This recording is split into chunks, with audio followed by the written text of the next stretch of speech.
C'est un nouveau dispositif qui pourrait faire école, mis en place par une association, l'hôpital Necker, il y a 1 mois et demi. Le principe, 2 scooters sont prêts à partir après un appel du SAMU chez des particuliers qui présentent des symptômes de Covid rapides et mobiles. Ces motards de l'urgence sont capables de confirmer le diagnostic aux malades et de faire gagner un temps précieux. Reportage Cécile Chabanot, Cécile Bonté, Benoît Robin et Olivier Levasseur. Je prends la fiche départ. C'est parti pour moi. Merci. Direction le 20e arrondissement. L'appel concerne un homme de 68 ans en suspicion Covid. Olivier est infirmier de formation. Sa mission, c'est d'intervenir un peu comme un éclaireur.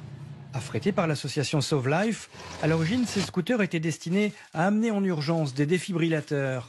Là, ils se sont adaptés au Covid. Alors là, on a de l'oxygène, on a tout ce qu'il faut pour passer les constantes, la saturation, la tension. L'intervenant s'équipe devant la porte du patient, entièrement protégé. Il intervient à la demande du SAMU pour faire une première évaluation. Bonjour, c'est le SAMU.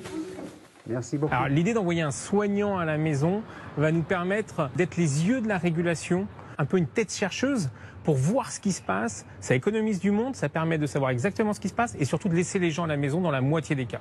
4 scooters sont équipés. Depuis le début de la crise du Covid, les bénévoles de Sauve Life interviennent au quotidien.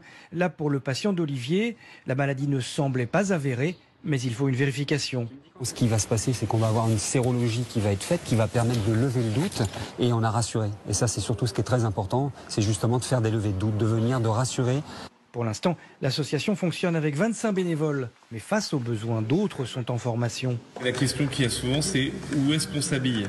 Et où on s'habille, en fait, on s'habille devant la porte des gens. Banlieue parisienne, dans cette salle de sport, certains sont médecins, d'autres infirmiers ou secouristes, tous volontaires pour prendre le relais au sein de Sauve Life. Avec tout ce qu'on a aujourd'hui au fil de l'actualité, rester à domicile pour nous, secouristes, ce n'est pas possible. Donc bien sûr, on a envie d'être sur le terrain et puis d'apporter notre concours et notre compétence. On se sent beaucoup plus utile. Pour l'instant expérimental, l'idée de l'association pourrait perdurer après la crise du Covid.